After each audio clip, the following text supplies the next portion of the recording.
Hi friends, இப்போ நம்ம பாக்கியலட்சுமி பார்க்க போகிற பாக்கியலட்சுமியில் நம்ம பாட்டியோட ரியாக்ஷனை பார்க்கணுமே, சும்மா கடந்த சங்க ஊதி கெடுத்துட்டாலே அப்படிங்கிற மாதிரி டெரராக பார்க்குறாங்க. என்ன லுக்கு ஒன்றும் இல்லை, சும்மா பேசிகிட்டு இருக்கேம்மா அந்த ரேஞ்சுக்கு பேச்சு நம்ம பாக்கியா கிட்ட பாட்டி பயப்படுற மாதிரி ஆயிடுச்சு. சரி, இதெல்லாம் ஒரு பக்கம் இருக்க, நம்ம கோபி இங்கே வந்தவர் சென்டிமெண்ட்டாக பேசியும் முடியவே முடியாது. இதுக்கப்புறம் நான் இங்கே இருக்கவே மாட்டேன், நீ என்ன நடந்தாலும் பரவாயில்ல, வேணா புது வீட்டுக்கு என்னோட வந்துருங்கன்னு சொல்ல, விடுகதையா இந்த வாழ்க்கை அந்த மாதிரி மியூசிக்கை போட்டானுங்க. டே உடுங்கடா, எத்தனை விடுகதாடா அப்படிங்கிற மாதிரி ஆயிடுச்சு. எங்கள் அம்மா விட்டு வர முடியாது, தாயை சிறந்த கோயிலும் இல்லை அப்படி இப்படின்னு பாட்டு போட ஆரம்பிச்சாரு. நீ அம்மாவை கட்டிகிட்டே அழுடான்னு சொல்லிட்டு இவங்க ஒரு பக்கம் விட்டுட்டு புது வீட்டு அட்ரஸை கொடுத்துட்டு கிளம்பிட்டாங்க. இங்கே வந்தவங்க தனியாக நின்று கோபி ஃபீல் பண்ணிட்டு இருக்கதை பார்த்தோன்னே பாக்கியா இதான் சான்ஸ்னு சொல்லி 2 திட்டி விட்டாங்க. இனியாவுக்கு இப்படி ஒரு இடத்துல இருந்து வந்தால் நீங்கள் விட்டுருவீங்களா சொல்லுடா பண்ணி முஜாயா அப்படிங்கிற மாதிரி ஆயிடுச்சு. அதுக்கப்புறம் பார்த்தோன்னே டென்ஷன் ஆகிட்டார். இனியான்னு சொன்னோடனே அப்படியே ஃபீல் ஆகிடுச்சு அவருக்கு.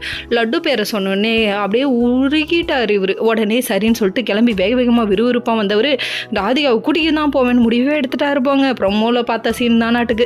இங்கே வந்து மயூவை பார்க்க மயூவை டேடின்னு கட்டுப்பிடிக்க, அதுக்கப்புறம் என்னோட பிள்ளைங்க தான் 2 பேரும் பேசிக்கிட்டு அவர் ராதிகா கிளம்பு போகலாம் அப்படிங்கிறாரு. என்னப்பா இப்படி ஒரு முடிவு எடுத்துட்டு அப்படின்னு பார்த்து விளையாட்டு வினையாயிடுச்சுன்னு தாங்க சொல்லணும். பாட்டி பண்ண வேலையால் இப்போ பாருங்க ராதிகாவை கூட்டு இங்கே வர போகிறாங்க. இதுக்கப்புறம் பாக்கியாவோட நிம்மதியாக போக போகுது. தேவையா இதெல்லாம்? செவனின்னு அவங்க அங்கேயே கடந்திருப்பாங்களா? சும்மா கடந்த ஊதி கெடுக்கிறியம்மா அப்படிங்கிற மாதிரி இருக்குது பாட்டியை பார்க்க. பாட்டிக்கு பாயசத்தை போட்டு விடுங்க, கிளம்பிட்டோம். பாட்டி பாவம் இங்கேயே இருந்து எவ்வளோ நாள் போர் அடிக்குது, தாத்தா கூட போய் டூயட் ஆகட்டும் அப்படிங்கிற மாதிரி இருக்குது. அவ்வளோ டென்ஷன் ஏற்றுது பாட்டி. ஓகே ஃப்ரெண்ட்ஸ், நெக்ஸ்ட் வீடியோவில் பார்ப்போம். பாய்.